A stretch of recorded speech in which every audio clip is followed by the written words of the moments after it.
Why don't you just admit it?" My daughter's voice sliced through the laughter at the dinner table like a knife. The room went still, forks paused mid-air, and every eye shifted toward her. "You're nothing but a burden now." The words hit harder than a slap. For a moment, I couldn't breathe. My chest tightened, my hands went cold, and all I could do was stare at her, the girl I had raised alone, the child I had poured my entire life into. A burden. That's what I was to her. Now around us, silence spread like wildfire. Relatives glanced at one another, their faces painted with discomfort. Some looked away, pretending they hadn't heard. Others waited, wide-eyed for my response, but I had none. My tongue felt heavy, my throat locked shut. A burden. Images flashed in my mind, unbidden and cruel. Her tiny hand clutching mine at her father's funeral. The nights I stayed awake at the sewing machine just to buy her school supplies. The mornings I skipped breakfast so she wouldn't have to. Every sacrifice, every drop of sweat, every sleepless night, all reduced to one word. I wanted to remind her of those days, to tell her she was wrong, but as I looked into her eyes, I realized she didn't want to remember. She wanted to erase. "You've done nothing for me." She pressed on, her voice rising, daring me to fight back. "You've held me back my whole life. Don't you get it? I'm better off without you." The gasp around the table was audible this time. Someone set down their glass too hard, the clink echoing in the suffocating silence. I swallowed the lump in my throat, forcing back the tears that threatened to fall. My pride screamed to leave the table, to walk out and never look back. But something inside me, something deep and unshakable, kept me rooted to my chair because I knew something she didn't. Yes, she had forgotten the years of sacrifice. She had forgotten the love that built this home. She had forgotten the promise I made to her father with his last breath, but I had not. And as her words echoed in my ears, one truth began to rise, from the ashes of my humiliation. She didn't know about the account her father left in secret, entrusted only to me. Before we continue, make sure to like this video, subscribe, and tell me in the comments where you're watching from. Money saved through blood and sacrifice meant for her future. She thought I had nothing left to give. She thought she had stripped me of every shred of dignity.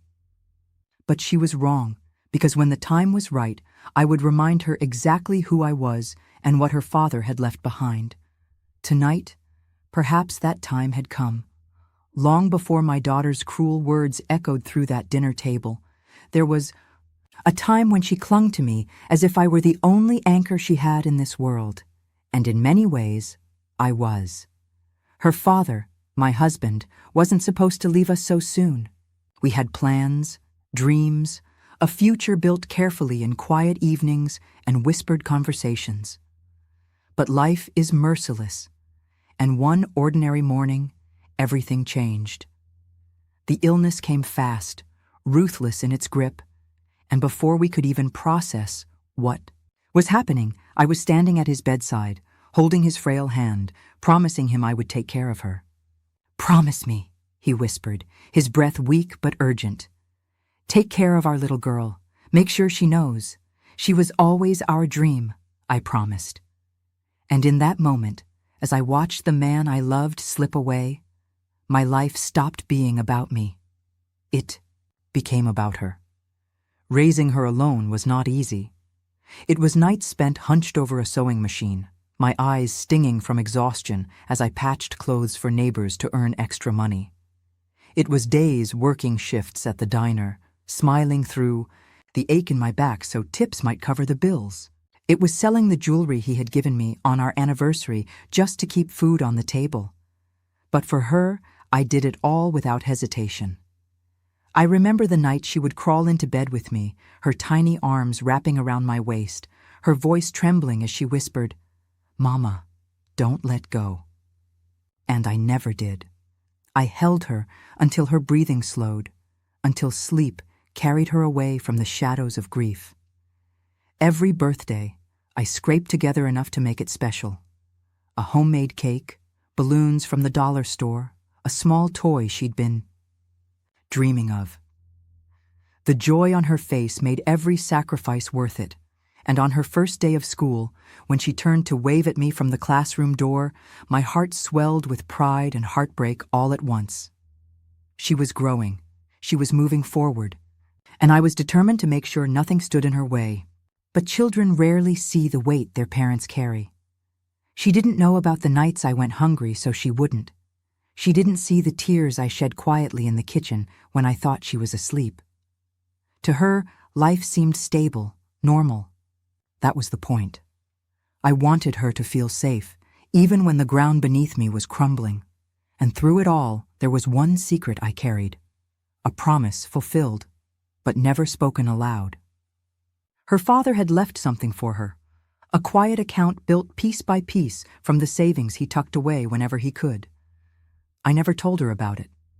She was too young then, and as the years went by, I told myself the time would come when she'd be ready, that she'd be mature enough to understand not just the money, but the sacrifice behind it. But as she grew, something shifted. At first it was subtle. She no longer wanted me to walk her to school. She pulled her hand away when I reached for it in public. She rolled her eyes when I reminded her to study, to be careful, to remember who she was. I told myself it was normal. Teenagers rebel. They crave independence. I believed that beneath the attitude, my little girl was still there, that when the storms passed, she'd return to me. But the storms didn't pass. They only grew, stronger. She began surrounding herself with people who whispered in her ear about the kind of life she deserved. They filled her head with visions of luxury, of freedom, of a world where sacrifice was weakness and gratitude was unnecessary. Slowly, she began to see me not as her protector, but as an obstacle. I could feel her slipping through my fingers. The little girl who once clung to me on stormy nights was gone, replaced by someone harder, sharper, colder. Still, I held on to hope because hope was all I had. And even as the distance between us grew, I never stopped loving her, never stopped protecting her, never stopped keeping her father's secret, waiting for the day she would be ready to hear it. I just never expected that before that day came. She would look me in the eyes and call me a burden. Time has a way of stealing children right out of your arms. One day they're clinging to your leg, begging you not to leave them at school, and the next they're shutting doors in your face, embarrassed to be seen with you. My daughter's transformation happened slowly, but I felt every change as though it were a cut against my heart. The little girl who once scribbled drawings of us together, taped proudly on the refrigerator, grew into a teenager who rolled her eyes when I asked her to be home on time. "Mom, I'm not a kid anymore," she would snap, her voice filled with irritation. She didn't want my reminders, my warnings, or my concern. She wanted freedom. Freedom from rules, from responsibilities, and in time, from me. At first, I told myself it was just a phase. Everyone warned me about the storm of adolescence, about the slammed doors and raised voices. But what I wasn't prepared for was how easily she began to believe that I was less of a parent and more of an anchor weighing her down. She started spending more time with people who looked at life differently than I did. Friends who dressed in the latest brands, who spoke of luxury and wealth like it was the only measure of success. I saw the way she admired them, the way she longed to belong to that world. And slowly, I became the enemy. Not because I mistreated her, not because I failed to provide, but because I reminded her of what we didn't have. I worked double shifts to keep the lights on, but she wanted designer clothes. I scraped together money for college savings, but she wanted weekend trips with friends. Every no I gave her planted another seed of resentment, and those seeds grew into thorns that pushed us further apart. I'll never forget the first time she said, "You've never given me anything." Her words were sharp, careless, flung in anger after I refused to buy her something we couldn't afford. But they lingered in my chest long after the argument ended. Never given her anything? Hadn't I given her everything I had, everything I was? The cruel irony was this: the more I gave, the less she seemed to see it. Sacrifice became invisible. Love became expected, and gratitude vanished. The distance only widened when she met him. Daniel, smooth-talking, charming, always carrying himself with an air of superiority. From the moment I met him, I sensed he wasn't just interested in her. He was interested in what she could offer him. He admired our home with the same calculating eyes of a man appraising property. He slid into her life with ease, whispering promises of a brighter future, a life far beyond what I could give. And she believed him. Suddenly, every argument we had ended with, "Daniel says." It was as though my voice no longer mattered. My warnings were dismissed. My advice laughed off. She clung to him the way she once clung to me, and it broke me in ways I can't explain. What stung the most wasn't just that she trusted him more than me. It was that she began to see me through his eyes. A woman stuck in the past. A mother too cautious, too simple, too small-minded to understand the life they dreamed of building. The house, once filled with warmth, grew colder. She stopped eating dinner with me. She stopped sharing her victories or her worries. Our conversations dwindled to instructions, complaints, or worse, silence. And yet, through all of it, I never stopped protecting her. I still left the porch light on when she was out late, waiting anxiously until I heard the door crack open.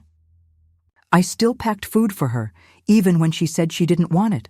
I still prayed every night that she'd remember who she was, who we were before it was too late. But the cracks were already forming. Every time she shut me out, every time she rolled her eyes or sighed with annoyance, I felt those cracks deepen. And I knew deep down that it was only a matter of time before the dam broke.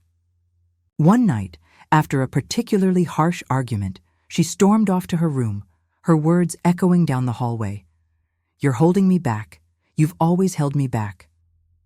I stood there in the kitchen, staring at the dishes in the sink, my hands trembling. I had only ever fought to push her forward, to give her more than I ever had. It was then I realized that love alone wasn't enough anymore. No matter how much I sacrificed, no matter how much I gave, she had stopped seeing me as her mother. She was beginning to see me as her burden. The house smelled of roasted chicken and fresh bread, scents that used to mean comfort and family. I had spent all afternoon preparing the meal, telling myself that maybe, just maybe, this dinner would soften the tension between us. Family gatherings had always been sacred moments when laughter drowned out life's worries, when stories stitched together generations. But that night, the warmth never arrived. Relatives filled the dining room, their voices loud and cheerful. At first. My daughter sat across from me, Daniel at her side, his hand resting lightly on hers. She smiled at him more than she ever looked at me, and every time she did, I felt something inside me tighten. I tried to join the conversations, to laugh at old jokes, to ask about work and school, but each time I spoke, her eyes flickered with impatience, as though my words embarrassed her. Daniel whispered in her ear, and she giggled, sharp and dismissive, like the sound of a door closing in my face. Halfway through dinner, the conversation shifted. A cousin asked my daughter about her plans for the future. Did she want to move out, travel, start a career? She straightened in her chair, her eyes bright. "Daniel and I have been talking about getting our own place," she said. "Somewhere nicer, somewhere that actually feels like home." The table murmured with polite interest, but my chest clenched at the word home. "This is your home," I said quietly, offering a small smile. "It always has been." She looked at me then, and something cold flickered in her eyes. "No, Mom, this is your home, not mine." The words cut deeper than she knew. I swallowed hard, forcing my voice to stay calm. "I built this place for us. For you," Daniel shifted, his tone smooth as silk. "And you've done well. But maybe it's time. She starts fresh. She's grown. She deserves independence." The relatives nodded uneasily, unsure where to look. My face burned. I tried to brush it off to keep the peace. Of course, she's grown. But this house will always be here for her, for family. That's when she said it. Family? She laughed, sharp and bitter. You call this family? You're the one clinging. To the past, Mom. You're the one who refuses to move on. You've done nothing for me except hold me back. Her voice rose, silencing the table. Forks froze midair.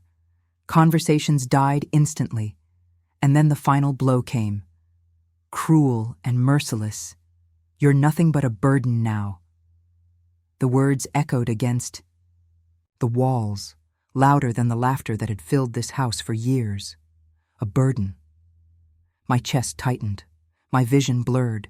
Around me, relatives shifted uncomfortably. One cleared his throat. Another looked down at her plate. No one spoke. I wanted to protest, to remind her of the nights I worked until dawn, of the sacrifices I made so she would never go without. I wanted to scream that she was wrong, that I was her mother, not her burden. But my voice failed me. Instead, I sat frozen in my chair, the hum of the refrigerator in the background suddenly deafening. My daughter's eyes locked on mine, unflinching, daring me to fight back.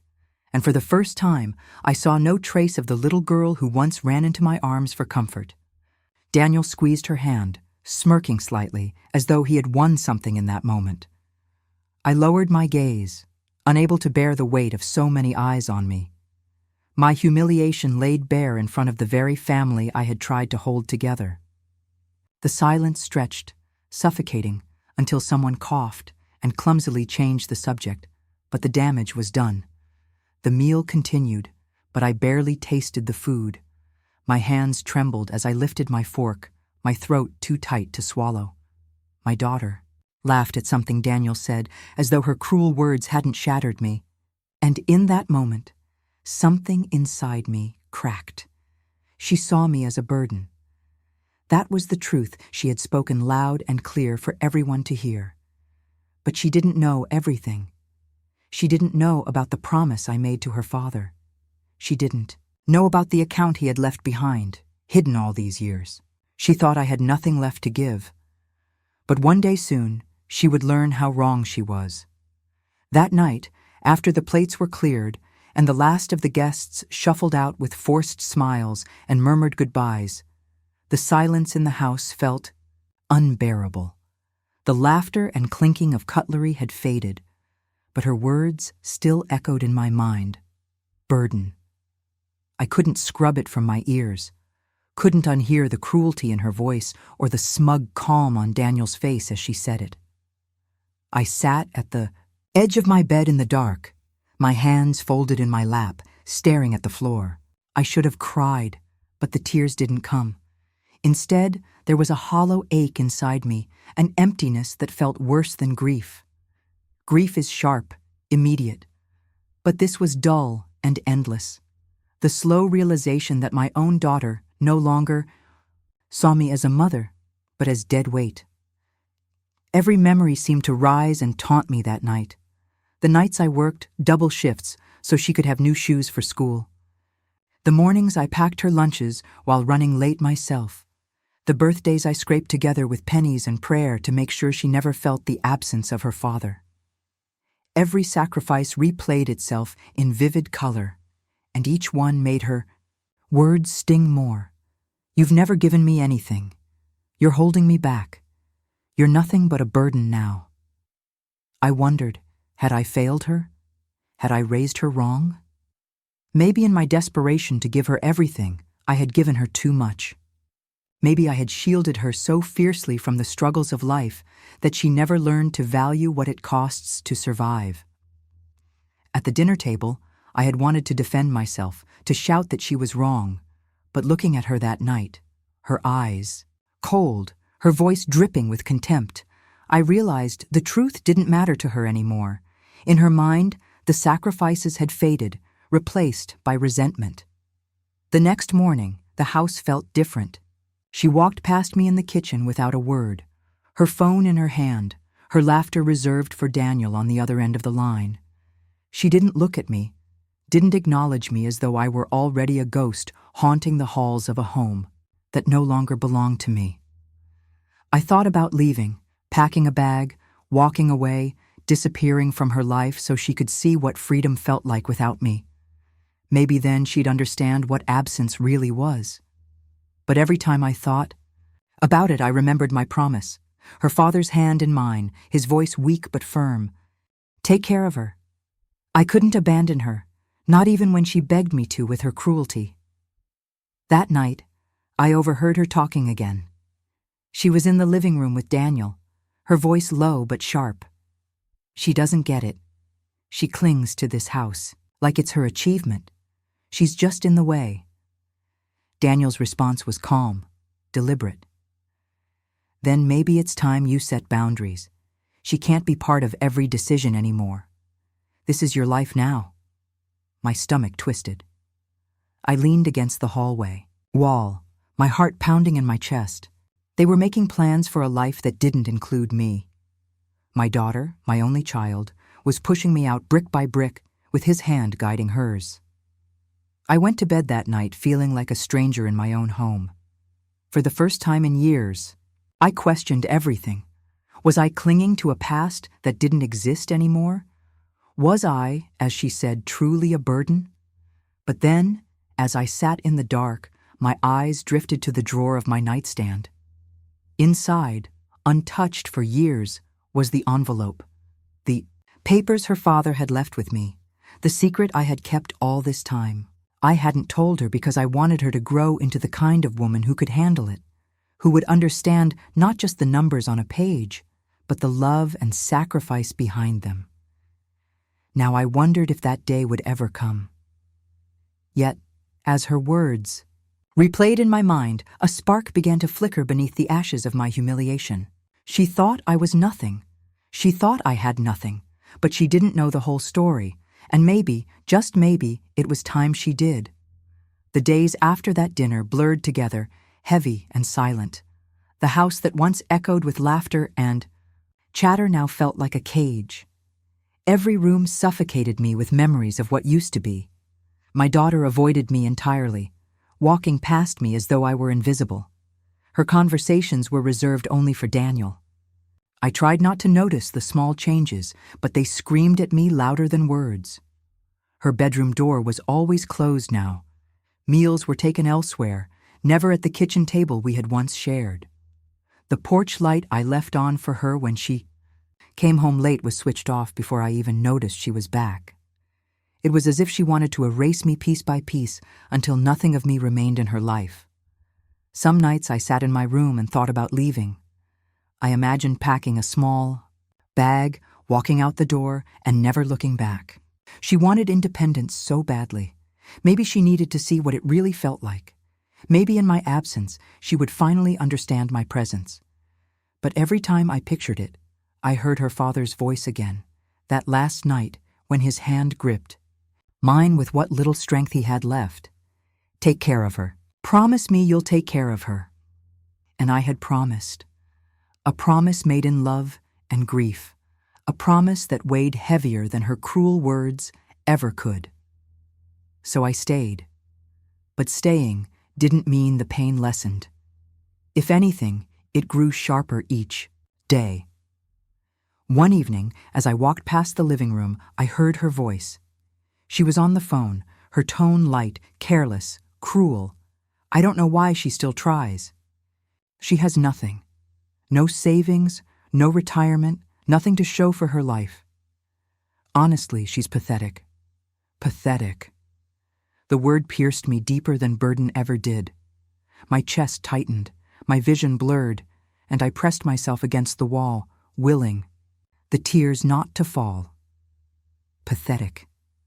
After everything, after every long night, every sacrifice, every silent battle I fought just to give her a better chance, I went back to my room, sat on the edge of the bed, and let the tears come this time. Hot, relentless, bitter. I wept, not just for myself, but for her, for the daughter who had lost her way, who couldn't see love even when it was all around her. For days afterward, I carried that word with me, pathetic. It haunted me as I worked, as I cooked, as I walked through the house that no longer felt like home. And yet, beneath the grief, something else began to stir. One night, I opened the drawer of my nightstand. My hands shook as I pulled out the envelope, faded now, edges worn, but still intact. Inside were the papers her father had left me all, those years ago. Proof of his sacrifice, of his foresight, of the love that endured even after death. The secret account he had built quietly, without ever telling her so, she would have something when she was ready. I held the papers in my hands and thought about the irony. She believed I had nothing, that I was clinging to scraps of a life long gone. But she was wrong. I had carried this secret for years, waiting for the right moment. The moment she would be mature enough to understand not just the money, but the meaning behind it. But maybe I had waited too long. Maybe she would never be ready. As I stared at the papers, a new thought took hold. Why should I keep this secret any longer? Why should I protect her from the truth when she had no hesitation tearing me down in front of everyone? The humiliation of that dinner still burned inside me. The word burden still echoed in my ears, and now pathetic joined it. No, I wouldn't stay silent anymore. Her father's sacrifice, my sacrifice, it wasn't something to be hidden, dismissed, or forgotten. It was time she learned the truth, whether she was ready or not. I folded the papers carefully, tucking them back into the envelope. My decision was made. The next time we sat down together, the next time she dared to call me nothing, I would remind her exactly who I was. Not a burden, not pathetic, but the woman who had carried her father's love and his promise all these years. And when the truth came out, she would finally understand. The next family dinner was quieter than usual. Perhaps everyone still remembered the sting of my daughter's words the last time we gathered. The laughter was forced, the smiles brittle. I sat at the far end of the table, listening more than speaking, my hands folded neatly in my lap. She sat across from me again, Daniel by her side. He spoke loudly, animatedly, as if to command the room. She laughed at his jokes, though her laughter had an edge now, a hollowness I couldn't ignore. I didn't eat much that evening. My stomach was a knot, my mind fixed on the envelope folded neatly inside my purse. For weeks, I had debated whether to reveal it. But after everything, after being called a burden, after being dismissed as pathetic, I knew the time had come. As the plates were cleared and conversation lulled, I reached into my purse and pulled out the envelope. My fingers didn't tremble. This time, my resolve was stronger than my fear. I have something to share, I said, my voice calm, but cutting through the chatter like glass. The table fell silent. Dozens of eyes turned toward me. My daughter rolled her eyes, muttering under her breath. Here we go again. I placed the envelope in the center of the table. For years, I've stayed quiet. I've let you believe what you wanted about me, that I had nothing, that I was clinging to scraps of a life long gone. But you've forgotten something. You've forgotten the man who built this family before he was taken from us. And you've forgotten the promise I made to him. Her expression faltered for the briefest second before hardening again. What are you talking about? I looked directly at her, my voice steady. Your father left you something, a secret account. I've kept it hidden all these years, waiting for the day you'd be ready to understand it. Not just what it is, but what it means. Gasps rippled through the room. Daniel leaned forward, his smirk slipping. What kind of account?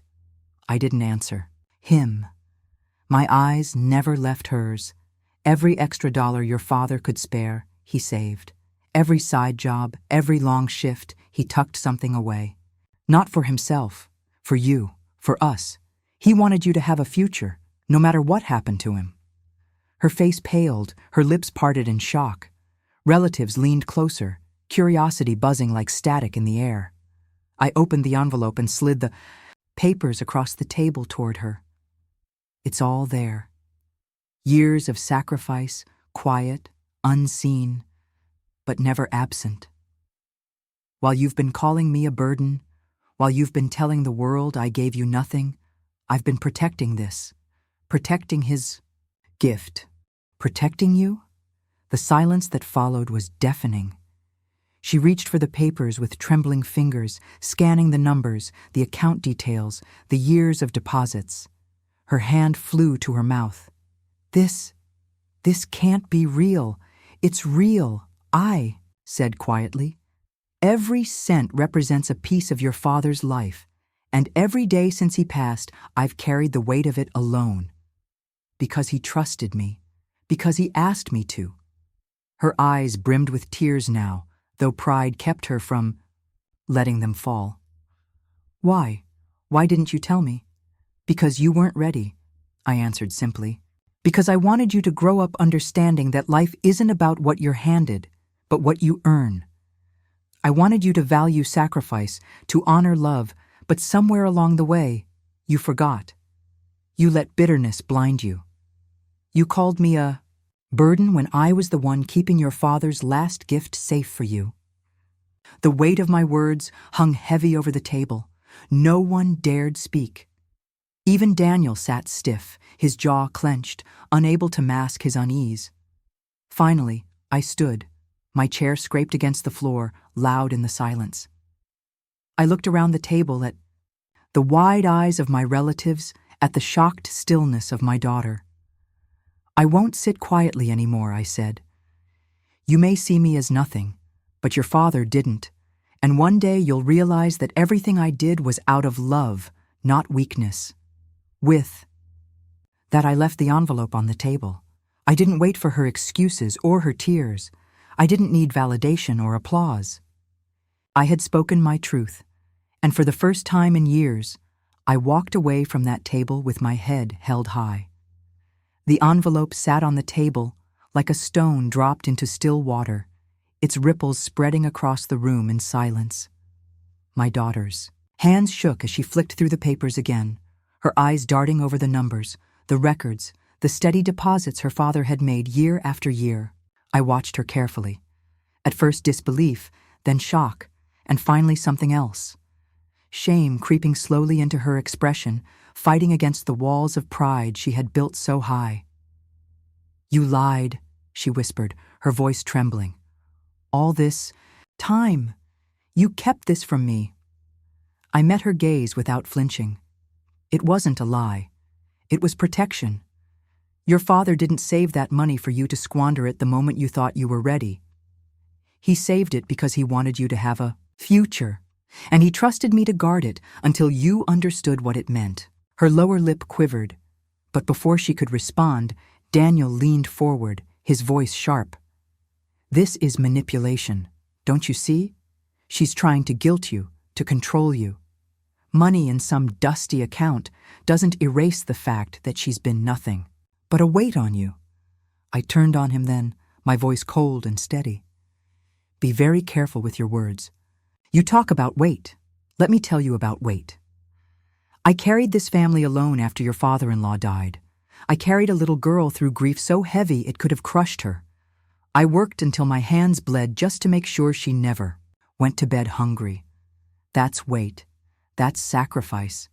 Something you clearly know nothing about. The guests around the table shifted uncomfortably, their eyes darting between us. No one spoke.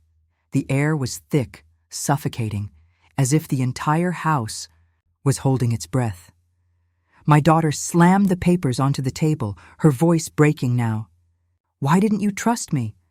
Why didn't you think I was ready? Tears burned at my eyes, but I refused to let them fall. Because you called me a burden. Because you told me I'd done nothing for you. If I had given you this account before tonight, you would have seen only numbers. You would never have seen the love, the sacrifice, the meaning behind it. And I couldn't bear to watch her father's last gift turned into just another transaction. Her face crumpled then. The walls she had built, the arrogance she wore like armor, It all cracked under the weight of truth. Tears slipped down her cheeks, smudging the makeup she had so carefully applied. I didn't know. I didn't see. No, I interrupted, my voice firm but not unkind. You chose not to see. That's the part that hurts the most. She bowed her head, sobs shaking her shoulders. The room was silent except for her cries. Daniel, clearly unsettled, reached for her hand, but she pulled it back sharply, as if even his touch now burned. I took a step closer, my voice softer now. I never wanted you to worship me or thank me endlessly. All I ever wanted was respect, a little gratitude, a little love. And instead you gave me cruelty.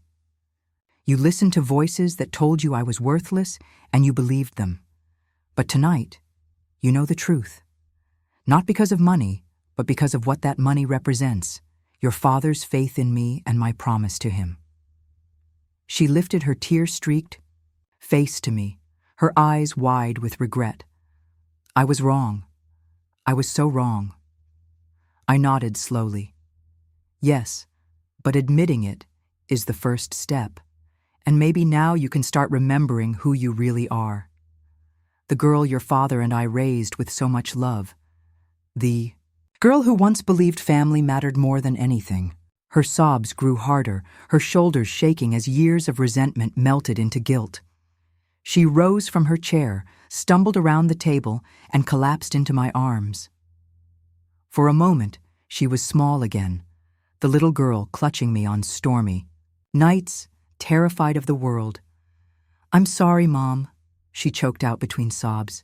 I'm so sorry. I held her tightly, my own tears finally spilling. Around us, relatives looked on with quiet awe, their discomfort replaced by something else. Respect, maybe even admiration. Daniel sat rigid in his chair, silent now, his presence shrinking against the raw force of truth. For the first time in years, I felt my daughter's heart against mine, beating fast, fragile, but real. And in that moment, I knew the secret was no longer a weight I carried alone. It had become the bridge back to her. The house was strangely calm in the days that followed. No more raised voices, no cruel words hurled across rooms, no dismissive laughter at my expense. Instead, there was a heaviness, a silence that wasn't hostile anymore, but contemplative, almost fragile. I found myself replaying that dinner over and over again in my mind. The look in her eyes when the truth finally broke through. The way her pride cracked, giving way to regret. The sound of her sobs as she clung to me, desperate and raw. For years I had dreamed of her realizing the weight of my sacrifices, but I never imagined it would come with such intensity. And yet, even with the relief of having spoken the truth, there was no neat resolution. Wounds that deep don't heal in a single night. Love can forgive, but trust takes time to rebuild. She avoided me for the first few mornings after the confrontation, not out of anger, but shame. I could hear her moving quietly through the kitchen, making coffee, lingering by the window. Sometimes I caught her watching me when she thought I wasn't looking. Her eyes were softer now, searching as if she didn't know how to bridge the gap she herself had created. I didn't push her.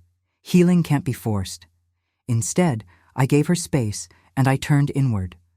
For the first time in years, I allowed myself to breathe without fear of being cast aside.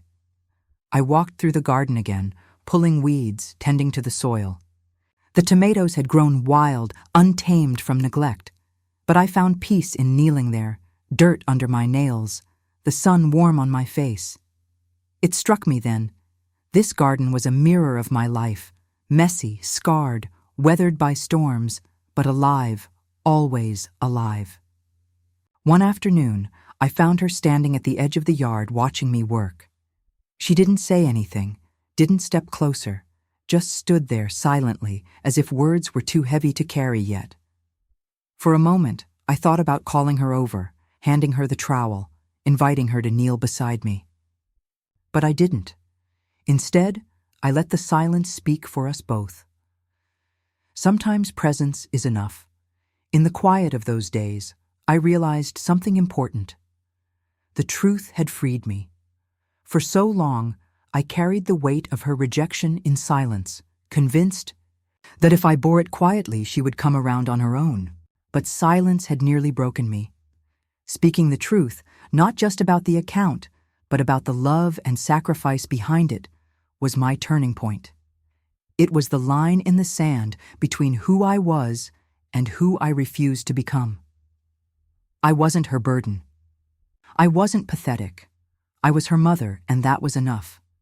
Whether she was ready to rebuild our bond or not, I knew now that my worth wasn't tied to her approval. It was carved into every sacrifice I had made, every promise I had kept, every quiet act of love that had shaped both our lives. Still, deep down, I hoped that she would find her way back, hoped that one day she would not only see me, but truly understand me. Because forgiveness isn't just about letting go of the past. It's about choosing a future together. And, though the road ahead would be long, for the first time in years, I believed there was one. It was nearly a week before she finally spoke to me again. Not a polite good morning, not a passing question, but real words. Words heavy with the weight of everything unspoken between us. I was in the kitchen washing dishes when I heard her footsteps behind me. For a moment, she lingered in the doorway, silent, watching. I could feel her hesitation like static in the air. Finally, her voice broke through, small and trembling, a far cry from the sharpness she had wielded before. "Mom," I turned, drying my hands on a towel. Her eyes were red, her face pale, as if sleep had avoided her for days. She took a deep breath and said the words I had longed to hear, words I never thought would come. "I'm sorry."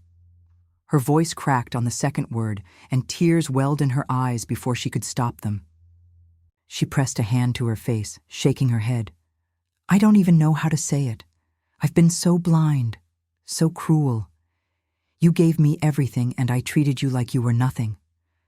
I don't know why I let myself believe that." I stood there letting the silence stretch, letting her spill what had been trapped in her chest. She lowered her hand, her tears falling freely now. "Daniel made me feel like I didn't need you, like you were holding me back. But the truth is," she choked on the words, struggling. "The truth is, I wouldn't even be here if it weren't for you. I've been ungrateful, selfish, and I don't know if you can ever forgive me." I took a step closer, my heart breaking and healing all at once.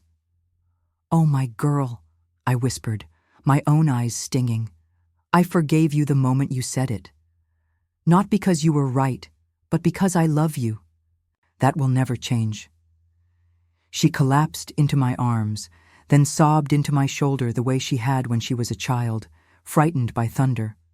I held her tightly, rocking her gently, letting her cry until her sobs softened into quiet shudders.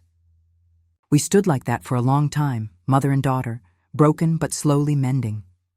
In the days that followed, change came in small, tender ways.